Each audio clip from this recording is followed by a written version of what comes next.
এই দেশের এমন একটি জায়গা ছিল না যেখানে ব্যক্তি নিয়োগ করার সময় দল দেখা হতো না। দলীয় কত রকমের সুযোগ সুবিধা ভোগ করেছে কত লোকেরা, কত মানুষকে জুলুম করলো। এই জুলমের শিকার তো আমরা এবং এই মসজিদ কমিটিও। কিন্তু আমাকে এখানে জুমা পড়াইতে দেওয়া হবে না। ওসি সাহেব ফোন করে নিষেধ করে দিয়েছে, হুজুর যেন না আসে।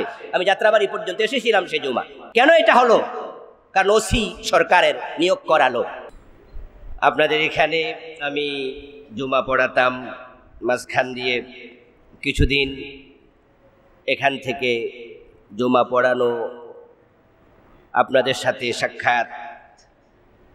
আল্লাহ তাআলা হয়তো কোনো কল্যাণকর সিদ্ধান্তের মাঝে ছিল, বঞ্চিত ছিলাম।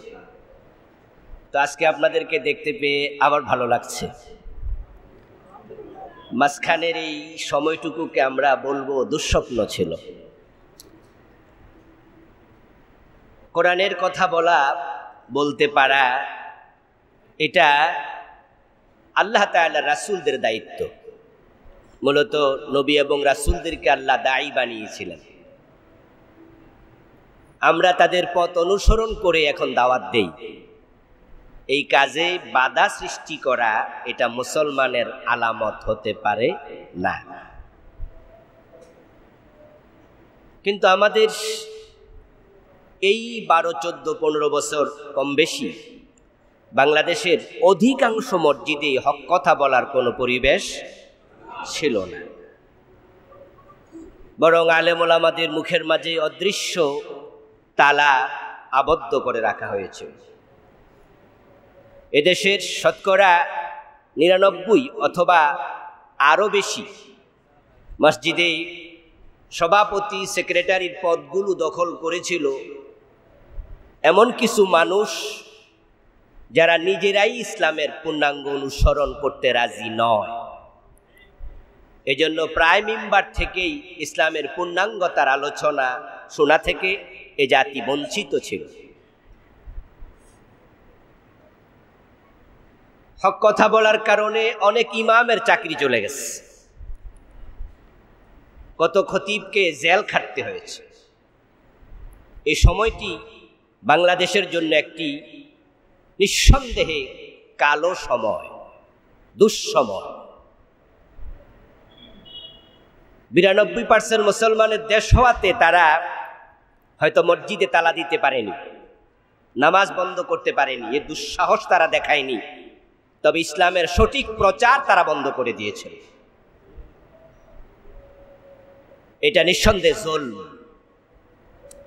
আদম আলাইহিস সালাম জান্নাতে আল্লাহ তাআলার একটি নির্দেশ যখন লঙ্ঘন করলেন, ওনার যখন অনুভূতি আসলো, গায়ের কাপড় খসে পড়ে গেল, তখন তিনি বললেন, রাব্বানা যালামনা আনফুসানা, আমি নফসের উপর জুলম করেছি। অন্যের উপর অত্যাচার করার নামে জুলুম না, আল্লাহর নির্দেশনার বাহিরে চলে যাওয়াই জুলুম। আর এই 15 বছর সময় যারা আল্লাহর নির্দেশনা, আল্লাহর বিধানগুলো প্রচার করতে দেয়নি, নিঃসন্দেহে তারা জালেম ছিল। এটা চরম জুলম ছিল। আমার আজকের আলোচনার প্রতিপাদ্য হবে জুলমের পরিণতি। প্রত্যেকটি ঘটনা মানুষের জন্য শিক্ষা। আকাশ এবং জমিনের মাঝখানে আল্লাহ তাআলা রাতের আবর্তন করেন, দিনের আবর্তন করেন, কালের পরিক্রমা ঘটান। প্রত্যেকটার মাঝে আয়াতুন লিল মুমিনিন, আয়াতুন লিল মুকিনিন। যারা মুমিন, যারা মুকিন, তাদের জন্য নিদর্শন থাকে। জালেম যেই হোক, তার ব্যাপারে আল্লাহ তাআলার বক্তব্য হলো ইন্নাহু লা ইফলিহুজ জালিমুন, নিশ্চয়ই জালেম কখনোই সফল হবে না। এই কথাটা আল্লাহ কোরআন মাজিদে বলেছেন। যদি আপনি জালেম হন, এই মেসেজ আপনার জন্য। আল্লাহ তাআলা জালেমদের পক্ষে থাকেন না, তিনি জালেমদেরকে ভালোবাসেন না। দুনিয়াতে তাদেরকে মাঝে মাঝে সময় দেন।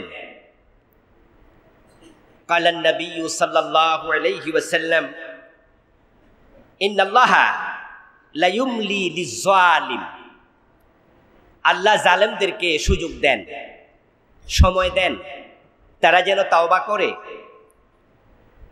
তারা যেন ফিরে আসে, তারা অনুশোচনা করে, তারা যেন সংশোধিত হয়।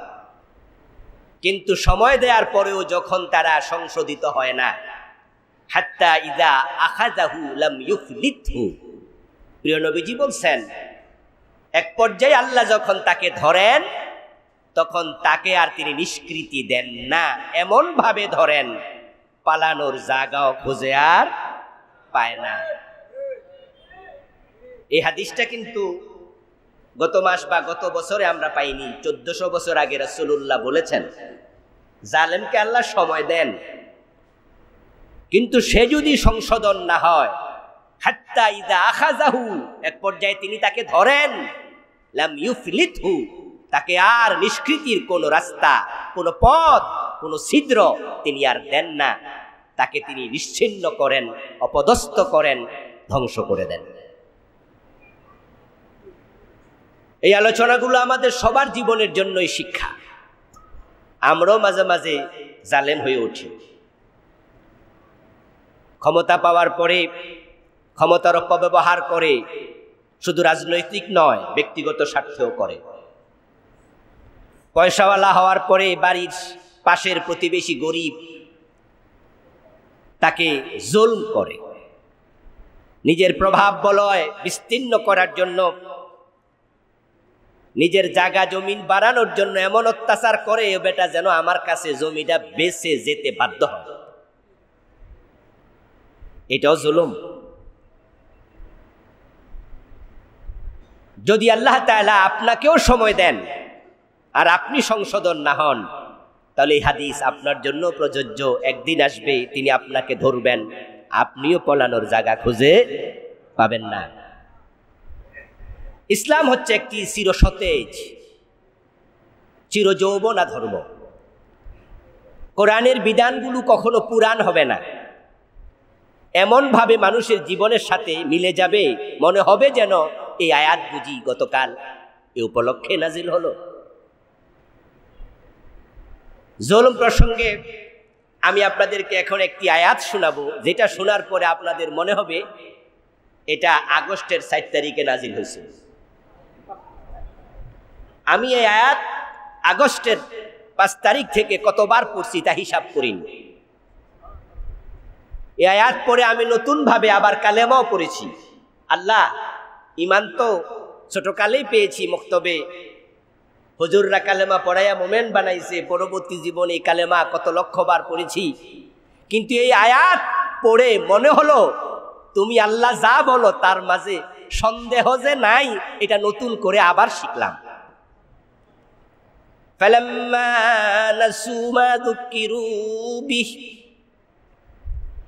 আল্লাহ বলেন মানুষকে যখন আমি ক্ষমতা দেই, প্রভাব বলয় দেই, অর্থ দেই, সুযোগ সুবিধা দেই, তাদেরকে আমি যে নসিহাগুলো করলাম নবীর মাধ্যমে, কোরআনের মাধ্যমে, ক্ষমতা পাইয়া টাকা পাইয়া তারা এগুলো যখন ভুলে গেল, ফালাম্মা নাসু, তারা ক্ষমতা পাইল, অর্থ পাইল, শরীর পাইল, বুদ্ধি পাইল, আমার নেয়ামত পাইল, পাওয়ার পরে আমার নবীর দেয়া নসিহা, আমার কোরআনের নসিহা তারা ভুলে গেল। ফাতাহনা আলাইহিম আবওয়াবা কুল্লি শাই,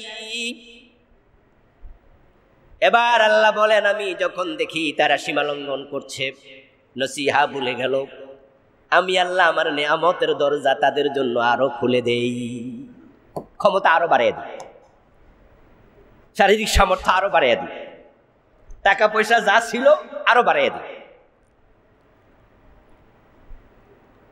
হাত্তা ইযা ফারিহু বিমা উতু, অতঃপর তারা যা পাইল তা পাইয়া এবার আরো খুশি, আরো সীমালঙ্ঘন শুরু করে দিল। ফাখাযনাহুম বাগতাতান ফাইযা হুম মুবলিসুন, যখন সীমা লঙ্ঘন শুরু করে দিল, আমি আল্লাহ বললাম আর নাম, হঠাৎ করে ধরলাম, কাপড় নিয়ে পালানোর সুযোগ আর দিলাম না।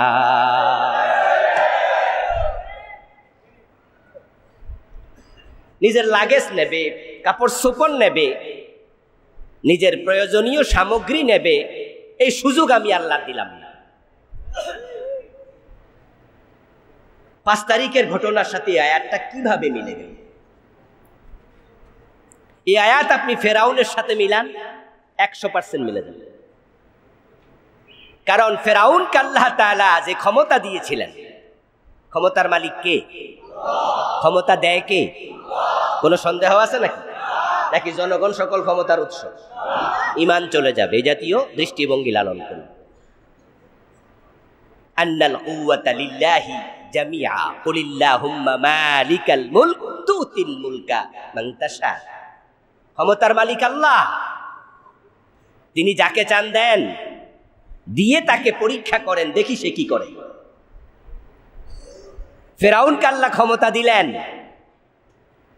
ফেরাউনের জীবনী যে ঐতিহাসিকরা লিখেছে, তার মাঝে এমন লিখাও কোন ঐতিহাসিক লিখেছেন যে সে ক্ষমতা পাওয়ার পর থেকে ডুবে মরা পর্যন্ত কখনো তার জ্বর সর্দি কাশিও হয়নি। এতটা সুস্থতার নিয়ামত আল্লাহ তাকে দিয়েছে। এবং তার মিশরে সে এতটাই ক্ষমতা পেয়েছিল, একচ্ছত্র আধিপত্য ছিল যে তার আঙ্গুলি হেলেনে একটা জাতিকে, একটি গোষ্ঠীকে জবেহ করে শেষ করে দেয়া হতো। বনি ইসরাইলের নাবালেগ সদ্য প্রসূত ছোট ছোট বাচ্চা ছেলে হয়ে জন্ম নিয়েছে, ইউযাব্বিহুনা আবনাহুম, ফিরআউনের নির্দেশে তাদের বাচ্চাদেরকে জবেহ করে ফেলতো। মূসা নবীকে ঠেকাতে হবে। আল্লাহ বলে ক্ষমতা আমি দিলাম, আর আমার ক্ষমতা ব্যবহার করে আমার নবী মূসাকে তুমি ঠেকাবে। মূসা যেন জন্ম নিতে না পারে, মানে ইসরাইলের শিশুদেরকে জবে করে ফেলা হলো। আল্লাহর ক্ষমতার সদ্ব্যবহার না অপব্যবহার? আল্লাহর নবীতে জন্ম নিলেনি, এই জন্ম নিলেনি, এটাই প্রমাণ করে আল্লাহর সিদ্ধান্ত ঠেকাইয়া দেওয়ার ক্ষমতা দুনিয়ার কোন জালেমের থাকে না। ফাআলুল লিমা ইউরিদ ইয়াফআলু মা ইয়াশা, তিনি যা চান তাই করেন। ফালা রাদ্দা লিফাদলিহি, তার করুণা ঠেকাবে, তার কল্যাণ থামাবে, এই ক্ষমতা পৃথিবীর কারো নাই। কোরআনে বিভিন্ন আঙ্গিকে তিনি বলেছেন। মূসা নবীর জন্মের পরে নবুয়ত প্রাপ্তি, লম্বা হিস্ট্রি আপনারা জানেন। কিন্তু সেই মূসা আলাইহিস সালামকে সে আবার শেষ করে দেবে। মূসা আলাইহিস সালাম তার বনি ইসরাইলের সঙ্গীদেরকে নিয়ে চলে যাচ্ছেন, যা তোর মিশরে তুই থাক, আমি থাকবো না। কিন্তু ফেরাউন বলল না, পালাতেও দেব না, হিজরত করতেও দেব না, ধরে এনে শুলে ছড়াবো। সে সৈন্যদল নিয়ে মূসা নবীকে ধরার জন্য রওনা দিল। বলুন তো তখন কি সে অসুস্থ না সুস্থ? ক্ষমতা আছে না পদত্যাগ করছে? একা না সৈন্য সহ? বিশাল সমৃদ্ধি। হাত্তা ইযা ফারিহু বিমা উতু, কি চমৎকার আয়াত! আমার দেয়া নিয়ামত পেয়ে আত্মতুষ্টিতে ভুগলো, এমন সীমালঙ্ঘন করলো, আরো বেশি আর অন্যায় ও জুলুম অত্যাচার চালাইলো। এরপরে কি ঘটলো? আখাযনাহুম বাগতাতান, ওই মূসা আলাইহিস সালামের হাতের লাঠি দ্বারা তৈরি রাস্তায় ঢুকে মূসাকে ধরে এনে শুলে ছড়াবে। আর সমুদ্রের মাঝামাঝি যাওয়ার পরে আমি আল্লাহ হঠাৎ করে ধরলাম, ফাইদাহুম মুবলিসুন, ফেরাউন সেখান থেকে সাঁতরিয়ে কাটবে, উপরে চলে যাবে, সে সুযোগ আর নাই। গত 15 বছরে চকিদার থেকে শুরু করে সচিব পর্যন্ত, পুলিশের কনস্টেবল থেকে শুরু করে সেনাবাহিনীর প্রধান পর্যন্ত, এই দেশের এমন একটি জায়গা ছিল না যেখানে ব্যক্তি নিয়োগ করার সময় দল দেখা হতো না। দলীয় কত রকমের সুযোগ সুবিধা ভোগ করেছে কত লোকেরা, তাদের মাঝ থেকে কাউকে না কাউকেই সচিব, উপসচিব, ডিসি, এসপি, টিওনো, চকিদার, কনস্টেবল সব জায়গায় বসাইছে, যেন নিজের ক্ষমতার বলয়টা আরো বিস্তীর্ণ করা যায়। করে নিরীহ মানুষকে জেলে দিল, আলেম ওলামাদেরকে ফাঁসি দিল, কত মানুষকে জুলুম করলো। এই জুলমের শিকার তো আমরা এবং এই মসজিদ কমিটিও, ঠিক না? এই মসজিদের সভাপতি, সেক্রেটারি, অন্য অন্য লোকেরা তারা বাড়িতে ঘুমাতে পারেনি, জেল খেটেছে অনেকে। আমি তো এলাকার বাসিন্দা নয়, আমি এখানে জুমা পড়ায় চলে যেতাম, আমি থাকি ফার্ম গেট, কিন্তু আমাকে এখানে জুমা পড়াইতে দেওয়া হবে না। ওসি সাহেব ফোন করে নিষেধ করে দিয়েছে, হুজুর যেন না আসে। আমি যাত্রাবাড়ি পর্যন্ত এসেছিলাম সে জুমা। কেন এটা হলো? কারণ ওসি সরকারের নিয়োগ করা লোক, সরকার দলীয় লোক। ওনার বলা উচিত ছিল যে না, হুজুর জুমা পড়াবে, সেখানে আমি কথা বলবো কেন? কিন্তু না, ওই যে হাত্তা ইযা ফারিহু বিমা উতু, আমার দেয়া ক্ষমতা পাইয়া, নেয়ামত পাইয়া তারা এতটা আত্মতুষ্টিতে ভুগেছে, যা মন চা তাই করব, যা মুখে আসে তাই বলবো। না হুজুর আসতে পারবেন না, চলে যান আপনি ফিরে।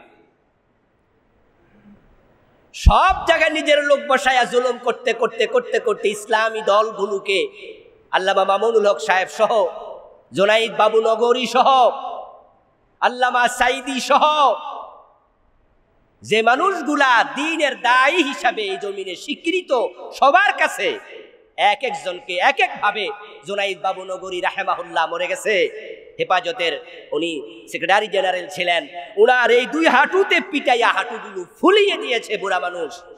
মামুনুল হক সাহেবকে অনেকটাই আতুর পর্যন্ত ওনাকে কেসে ভর করে চলা লেগেছে। আল্লামা সাইদিকে শেষ পর্যন্ত জেলখানায় থেকে মরতে হয়েছে। এই যে জুলম চারদিকে শুরু করলো, যেই ক্ষমতায় তারা এই জুলুমগুলো করলো, এই ক্ষমতা দিয়েছিল কে? আল্লাহ বলে, আমার দেয়া ক্ষমতা পেয়ে তারা যখন চরম অন্যায় শুরু করে দিল, চরম অন্যায়, কি পর্যায়ে অন্যায় গিয়ে ঠেকেছে যে ভালো মানুষেরা তাদের নিজের বাড়ি ঘরে ঘুমানোর সাহস আর নাই। 5 তারিখের এই ঘটনা যদি না ঘটতো, তাহলে আমরা কি আজকে এখানে মসজিদে এসে কথা বলার পরিবেশ পেতাম? হয়তো আমরাও আত্মগোপনেই থাকা লাগতো। অথচ এই বুকে হাত দিয়ে আল্লাহর কসম করে বলতে পারবো, আমরা মানুষের ক্ষতি করি না। বাকি দোকানে খাইয়া টাকা মাইরা দিছি এমন কোন দোকানদার বাংলার সীমানায় বলবে না। কারো টাকা হাওলাত নিয়ে ঘুরাইছি, কষ্ট দিছি, কেউ বলতে পারবে না। অন্যের হক খাওয়া তো দূরের কথা, কারোর কষ্ট দেয়া চিন্তাও মনে লালন করি না। আমরা নিজেদেরকে একবারে নিষ্কলুষ মানুষ দাবি করছি না, কিন্তু আমরা নিজেদেরকে ওটুকু দাবি করি সমাজের জন্য আমরা খারাপ মানুষ না। তা আমরা আত্মগোপনে থাকবো কেন? আত্মগোপনে থাকবে তো চোর, ডাকাত, জানোয়ার, জালেম, ঠিক না? আর ওরা বুক ফুলে চলছে, আমরা ভালো মানুষরা লুকাইয়া থাকবো। আরশের মালিক দেখলো না, সীমা লঙ্ঘন হয়ে গেছে। আমার দেয়া ক্ষমতা পাইয়া তারা যখন আমার বান্দাদের উপর এত জুলুম করছে, 5 তারিখে এ জাতীয় ঘটনা ঘটে যাবে, এটা কি আপনারা কেউ কল্পনাও করেছেন? সুবহানাল্লাহ, সুবহানাল্লাহ, সুবহানাল্লাহ। আমরা কেউ এটা ভাবিও নাই, কারণ তাদের ক্ষমতার বলয় প্রভাব তারা এতটাই বিস্তীর্ণ করেছিল যে ওদেরকে ক্ষমতা থেকে সরাবে আমরা মনে করছি এমন শক্তি বাংলাদেশে আর কারোই নাই। কেউ রাস্তায় দাঁড়াইতে পারে না, ওদেরকে সরাবে কেমনে? আমরা তো সরানোর চিন্তা করি নাই। আর আল্লাহ বলে, হাত্তা ইদা আখাযনাহুম বাগতাতান, এই আমার বান্দারা শোনো, আমি আল্লাহ ফেরাউনের মতোই হঠাৎ করে ধরি। শুধুমাত্র এই ঘটনা না, পৃথিবীর অতীতের দিকে তাকান, নমরুদের ইতিহাস দেখেন, এইভাবে কওমে সামুদ, কওমে সালেহ, কওমে তুব্বা, কওমে লূত, পৃথিবীর পিছনে তাকান, বড় বড় জালেমরা যখনই জুলুম করেছে, আল্লাহ তাআলা যখন ধরেছেন, তখন তারা কেউ আর সামান্য নিঃশ্বাস ফেলার সময়ও পায় নাই, বুঝতে পারেনি কি করবে, কিং কর্তব্য বিমূঢ় হয়ে গেছে। হঠাৎ করে সব শক্তি নিমিষে ধুলায় মিশে গেছে। এবার আপনাদের কাছে একটু আমি জানবো, যারা বিশ্বাস করেন অন্তর থেকে একটু আওয়াজ দিয়ে বলুন তো, বাংলাদেশের এই পট পরিবর্তন ছাত্ররা ঘটাইছে, জনতা ঘটাইছে, না আল্লাহ ঘটাইছে? নিঃসন্দেহে আখাযনাহুম বাগতাতান, আল্লাহ বলে হঠাৎ করে আমি ধরেছি। ফেরাউনকে পানি ডুবাইছিল নাকি আল্লাহ ডুবাইছিল? ইয়েস, পানি আল্লাহর সৈন্য। যদি পানি ফেরাউনকে ডুবাতো তাহলে পানি ফেরাউনকে পচাতেও পারত, কিন্তু ৩১০০ বছর ওই পানির মাঝে ফেরাউনের লাশ ভেসে ছিল, পানি তার লাশ পচাতে গলাতে। আলিয়াউমা নুনাজ্জিকা বিবাদানিক লিতাকুনা লিমান খালফাকা আয়া। ফেরাউনকে আল্লাহ তাআলা পানির মাঝে ডুবাইয়া বললেন, তোরে ডুবালাম, তোকে সুবাইয়া মারলাম, কিন্তু তোর লাশটাকে, দেহটাকে আমি নাজাত দিলাম, পচতে দেব না, গলতে দেব না। সমুদ্রের হাঙ্গর তিমি তোকে গিলে খাবে না, তোর দেহটাকে আমি রেখে দিলাম। লিতাকুনা লিমান খালফাকা আয়া, পরবর্তী প্রজন্ম তোর দেহ দেখে তারা নিদর্শন গ্রহণ করবে, আমি আল্লাহর ক্ষমতার উপরে তারা নতুন করে ঈমান আনবে। পানি যদি ফেরাউনকে ডুবাতো, পানি তার লাশ পচাইতে পারে। এজন্য আল্লাহ কোরআন মাজিদে বারবার বলছেন আগরাকনাহু, আগরাকনা, আমি ডুবাইছি। পানিকে বলে না পানি ডুবাই। হাত্তা ইযা আদরাকাহুল গারাক, পানি তাকে পেয়েছে কিন্তু ডুবাইছি আমি আল্লাহ। বাংলাদেশে এই ৫ তারিখের বিপ্লব এই দেশে আলেম ওলামা ইসলামপন্থী প্রতিটি মানুষের কলবের মাঝে স্বস্তি এনে দিয়েছে, প্রশান্তি এনে দিয়েছে। এক যুগের বেশি আমরা ঘর থেকে যখনই বের হতাম আমাদের মনে একটা টেনশন থাকতো, কখন জানি অ্যারেস্ট হয়। কিন্তু আলহামদুলিল্লাহ বলুন তো, আমাদের অন্তরে কি এখন অ্যারেস্ট হওয়ার কোনো টেনশন আছে? কি প্রশান্তি, কি স্বস্তি, সুবহানাল্লাহ। বাংলায় একটি প্রবাদ ছিল, চোরের মনে, কিন্তু গত ১৫ বছরে কি এই প্রবাদটা চোরের মনে পুলিশ পুলিশ, না আলেম ওলামার মনে পুলিশ পুলিশ? কি আশ্চর্য, প্রবাদ পর্যন্ত পরিপূর্ণ চেঞ্জ। চোরের মনে পুলিশ ছিল না, বরং আলেম ওলামা নামাজি ভালো মানুষ। বিগত ১৫ বছরে আমি অ্যারেস্ট হয়েছিলাম ৩ বার। এই ৩ বার অ্যারেস্ট আমাকে করেছে, কিন্তু একবারও জেলে দেয়নি। ১ ঘন্টা ২ ঘন্টা, একবার তো ৫-৬ ঘন্টা পর্যন্ত আটকায় রেখে পরে ছেড়ে দিয়েছে। এই যে আমি অ্যারেস্ট হলাম ৩ বার, চোর ডাকাত হিসেবে অ্যারেস্ট হয়েছিলাম না। অ্যারেস্ট করেই বলে আপনি কি অমুক দল করেন, আপনি কি হেফাজতের লোক। তো যখন পরিচয় টরিচয় পায় ঘুরে গাড়াইয়া যে আমি অমুক, তো শেষ পর্যন্ত এবার কয় যাইতে যান গা, আপনি চলে যান। ধরার সময় হুজুর পাইছে, মানে একজন হুজুর পাইছে। আজীব তো।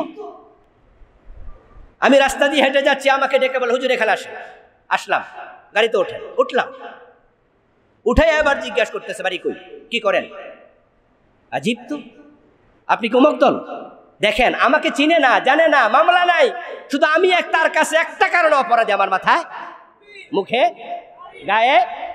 এখন সে আমার জিজ্ঞাসা, মানে আমি চোর না ডাকাত। এই ১৫টি বছর প্রায় আলেম ওলামা ইসলামপন্থীদের অন্তরের প্রশান্তি তারা কেড়ে নিয়েছিল, চোখের ঘুম কেড়ে নিয়েছিল। আমাকে জেলে দেয়নি, কিন্তু জেলে দিয়েছে এমন আলেমের সংখ্যা শত শত না হাজার হাজার হাজার হাজার। বাড়িতে আমি কতদিন বলেছি হিসাব রাখি, ১০-২০ বার তো হবেই। ঘরে বলছি যে কোনো দিন হঠাৎ অ্যারেস্ট হয়েছি খবর পেতেই পারো, কিন্তু বিচলিত হবে না। বরং যদি শোনো কোনোদিন আমি অ্যারেস্ট হয়েছি, আলহামদুলিল্লাহ বলবে। কেন বলবে? কারণ বুঝালাম, ওদেরকে ব্যাখ্যা করলাম, পরিবারের লোকদেরকে, এই জন্যই আলহামদুলিল্লাহ বলবে যে অ্যারেস্ট হওয়ার কথা আরো আগেই ছিল। তো আল্লাহ যে এতদিন ভালো রাখছে এই জন্য আলহামদুলিল্লাহ। কারণ অ্যারেস্ট হওয়ার খবর শুনে কি হলো রে, হাই হ্যালো, হ্যাঁ কান্দাকাটি, কিছু না, লাভ নাই, করবা না এগুলো, কারণ সময়টা আমাদের এই। কিন্তু আল্লাহর বড় দয়া, আল্লাহ তাআলা কোরআন মাজিদে বলছেন জালেমরা কখনো সফল হয় না। আরেক আয়াতে আল্লাহ তাআলা বলছেন সূরা হুদের 18 নম্বর আয়াত, আলা লা'নাতুল্লাহি আলাজ জালিমিন। দুনিয়ার মানুষ শোনো, আলা হরফে তানবি, শোনো, কে বলতেছে? দৃষ্টি আকর্ষণ করছে আমাদের, আলা শোনো, লা'নাতুল্লাহি আলাজ জালিমিন, যারা জালেম হয় তাদের উপর আমি আল্লাহর লানত বর্ষিত হয়। সাবধান, কখনো জালেম হবেন না, জালেমের সহযোগী হবেন না। জুলমের পরিণতি বড় ভয়াবহ। জালেমদের আরেকটি বদভ্যাস হচ্ছে তারা ক্ষমতা, অর্থবিত্ত এগুলো পেয়ে যখন জালেম হয় তখন তারা অহংকারী হয়। তারা মাজলুমদের প্রতি কোনো দয়া দেখায় না, বরং তারা যা মন চায় এই জন্যই করে। তারা ভাবে আমাকে কিছু করার ক্ষমতা কারো। قال النبي صلى الله عليه وسلم قال الله تعالى الكبرياء ردائي والعظمة إزاري فمن نازعني واحدا منهما أهلكته قصمته। প্রিয় নবীজি সাল্লাল্লাহু আলাইহি ওয়াসাল্লাম বলছেন যে অহংকার আমার চাদর, আল্লাহর বক্তব্য, হাদিসে কুদসি। অহংকার আমি আল্লাহর চাদর, বড়ত্ব আমার লুঙ্গি, এ দুটা ধরে টান দিও না, এটা আমার পোশাক। আর জালেমরা অহংকারী হয়। এজন্য আমরা দেখেছি মন্ত্রীদের মুখের কথা, প্রধানমন্ত্রীর মুখের কথা এমন তুচ্ছতাচ্ছিল্য এতটা হেও করে বলেছে, মুক্তিযোদ্ধাদের নাতি নাতকুরকে চাকরি দেব না তো রাজাকারের বাচ্চাদেরকে দেব। আচ্ছা আপনারা বলুন তো, এখানে আমরা সব দলের লোক আছি, সরকারি দলের লোকও আছেন, আমি বিবেককে নিরপেক্ষ রেখে আপনাকে বলতে চাই, বলুন তো যারা কোটা সংস্কার করছে চাইছিল তারা কি সবাই রাজাকারের বাচ্চা? তাচ্ছিল্য সুরে কথা বললেন কেন? এর মানে হলো, আমার চিন্তা হলো হাতি ঘোড়া গেল তল, বকরি বলে কতজন। ফখরুল ইসলাম পারে না, জামাতের শফিক পারে না, জামাত বিএনপি কিচ্ছু করতে পারে না, তোমরা চ্যাংরা পোলা বানাইসা, আমি সরকার, আমার সাথে ইয়া করো, যাও মিয়া রাজাকারের বাচ্চা কাচ্চা, গালি দিয়ে দিলাম, তাচ্ছিল্য করে দিলাম। আপনার মুখ থেকে যখন তাচ্ছিল্যের শব্দ এই 15 বছর শুনতে শুনতে আল্লাহর আরশ বারবার কাঁপতে কাঁপতে কাঁপতে কাঁপতে আল্লাহ তাআলার সীমা যখন এক পর্যায়ে শেষ জায়গায় পৌঁছে গেছে ধৈর্যের, ফাখাযনাহুম বাগতাতান, ওই ছোট ছোট বাচ্চাদেরকে দিয়ে পুরা মসনদ আল্লাহ উল্টে দিয়েছে, পুরা মসনদ আল্লাহ উল্টে দিয়েছে। কাজী ইব্রাহিম হাফেজাহুল্লাহ বড় একজন আলেম বক্তা, নাম শুনেছেন তো? উনি দেশে নাই, দুবাইতে আছেন এখন।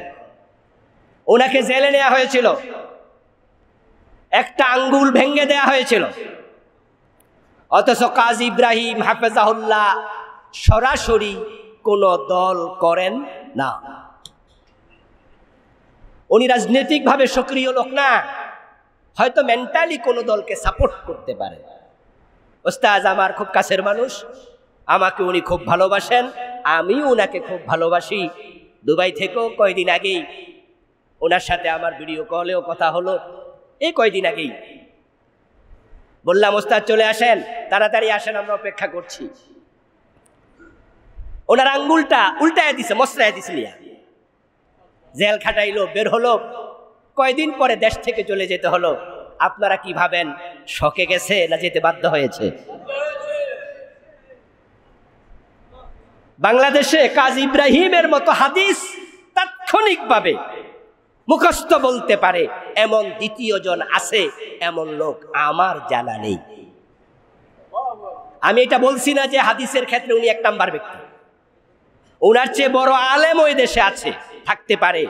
তাৎক্ষণিক মুখস্থ বলা হাদিসের ইবারত এমন দ্বিতীয় জন বাংলাদেশে আছে আমি জানি না, এতটা জাহিল। ওনার মুখের কথা সম্ভবত মাত্র 28 দিনে উনি 30 পারা কোরআন মুখস্থ করেছে। 28 দিনে হাফেজ হয়েছে। শখে চলে যায় না, দেশ থেকে যেতে বাধ্য হয়েছে।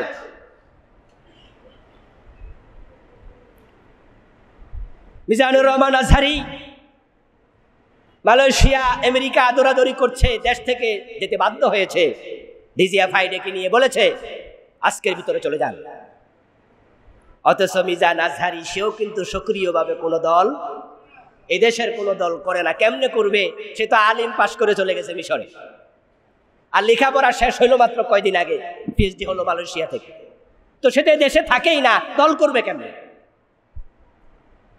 আল্লাহ তাআলা যখন দেখলেন সীমা লঙ্ঘনকারী, অহংকারী হয়ে যা, রাসূল বলছে আল্লাহর বক্তব্য, এই লঙ্গি, এই চাদর অহংকার আমার। এরপর আল্লাহ তাআলা বলছে ফামান নাযাআনি ওয়াহিদাম মিনহুমা আহলাকতুহু আও কাসামতুহু। এই লুঙ্গি এবং চাদর ধরে যারা টানাটানি শুরু করে দেয়, এক পর্যায়ে আমি আল্লাহ এমন ধাক্কা মারি ধ্বংস করে ছেড়ে দেই।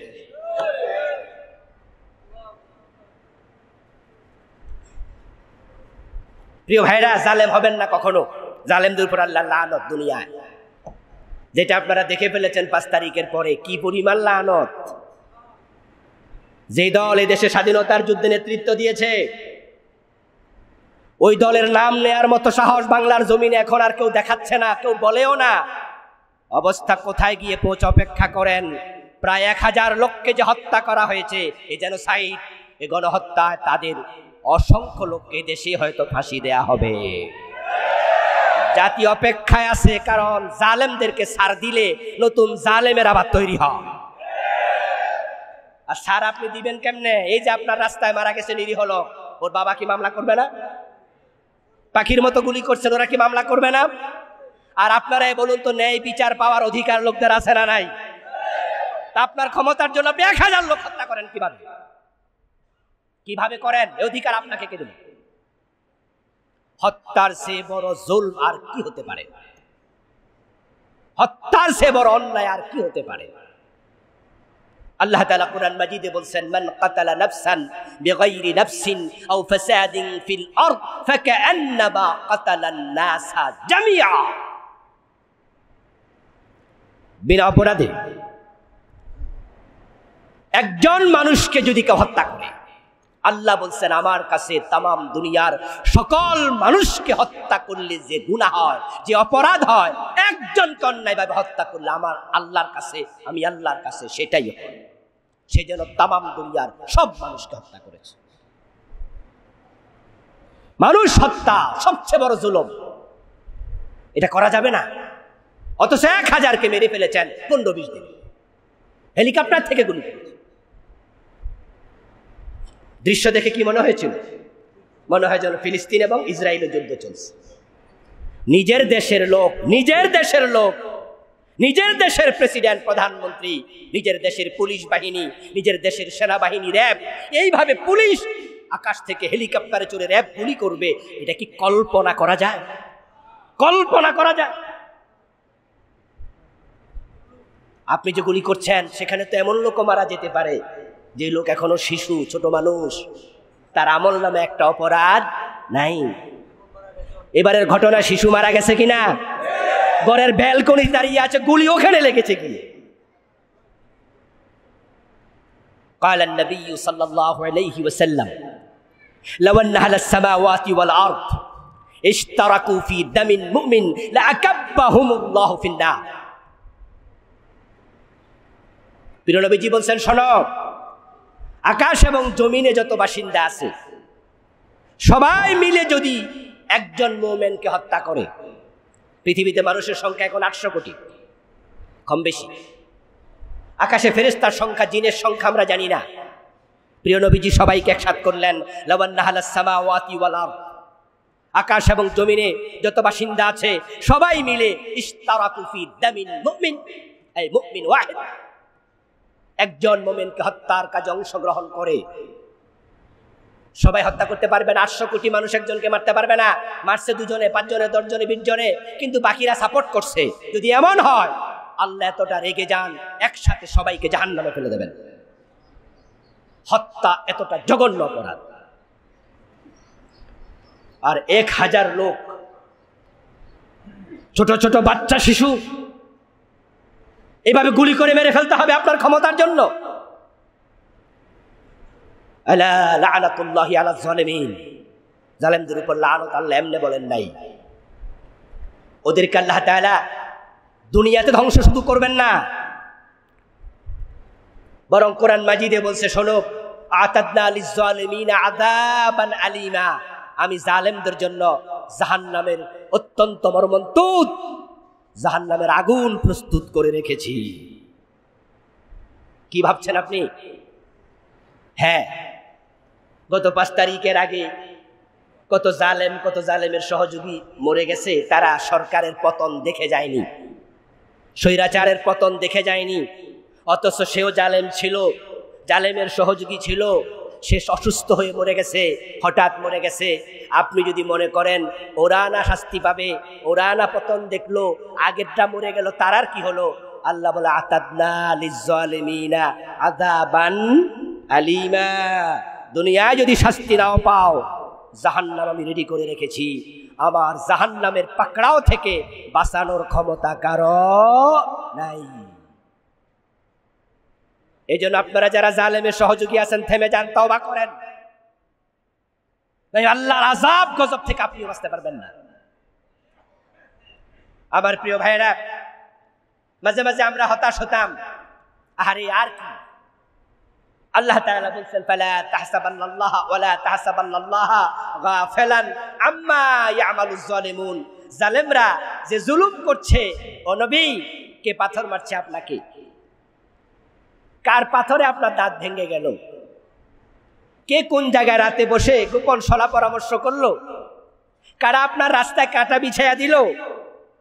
আপনি ভাববেন না আমি আল্লাহ বুঝি দেখি না, বরং আমি সব দেখি। ওয়া কুল্লা শাইইন আহসাইনাহু ইমামা ফি ইমামিন মুবিন, কিতাবা আহসাইনাহু কিতাবা, বিভিন্ন স্টাইলে আল্লাহ বললেন আমি সব কিছু কাগজে কলমে খাতায় লিখে রাখি। আল্লাহর চোখ ফাঁকি দেওয়া যাবে না। এই জন্য কোন জুলমের সাথে একসাথ হবেন না। قال النبي صلى الله عليه وسلم قال الله تعالى يا عبادي إني حرمت الظلم على نفسي فجعلته محرما فيما بينكم فلا تظالموا।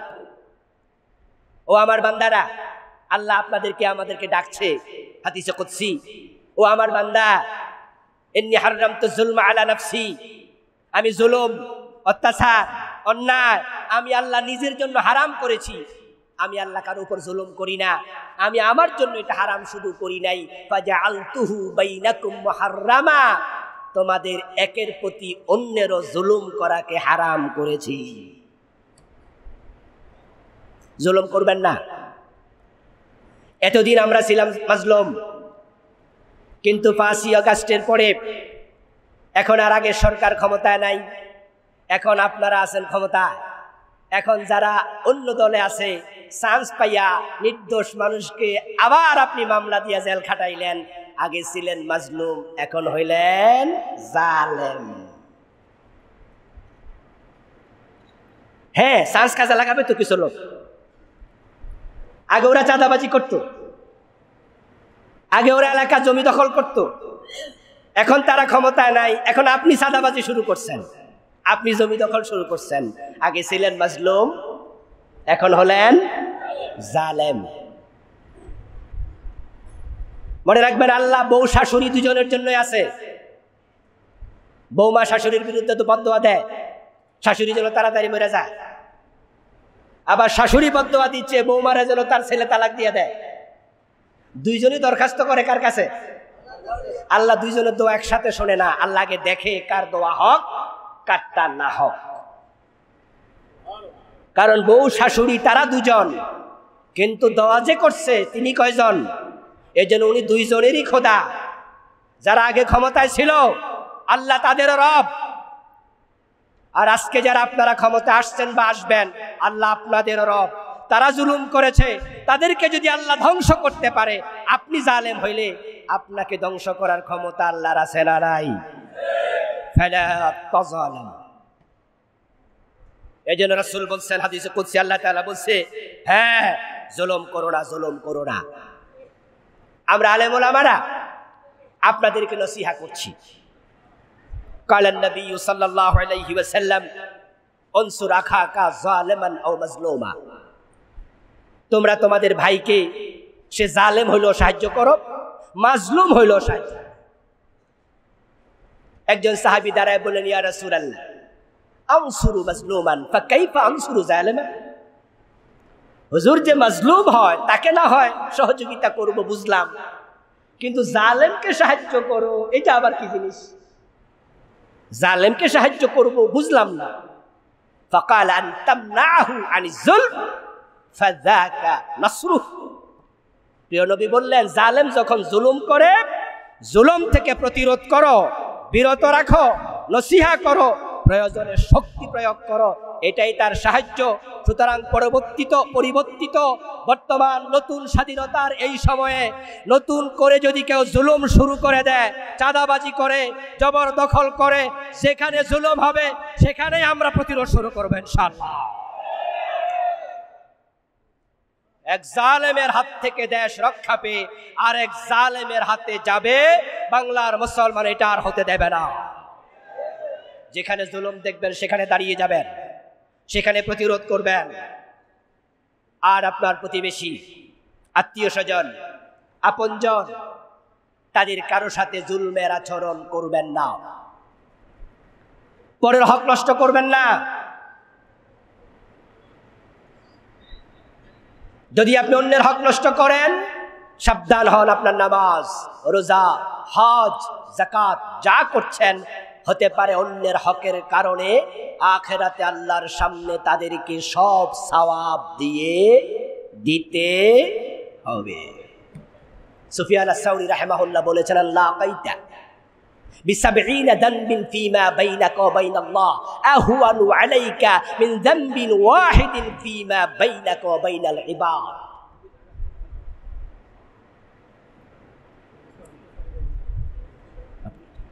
সুফিয়ান আস-সাউরি রাহিমাহুল্লাহ বিশাল বড় মুহাদ্দিস, উনি বলতেছেন, শোনো, আল্লাহর সাথে তোমার ৭০টি মামলা আছে, আল্লাহ তোমার বিরুদ্ধে ৭০ জায়গায় এলিগেশন দায়ের করে বসে আছেন। আসো, মদ খাইছো,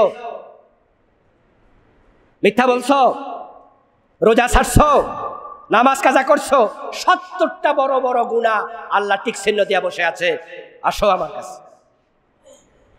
সুফিয়ান আস-সাউরি বলেন, এই ৭০টা তোমার জন্য কিচ্ছু না, কারণ এটা তোমার রবের সাথে, তিনি রহমান হতে পারে।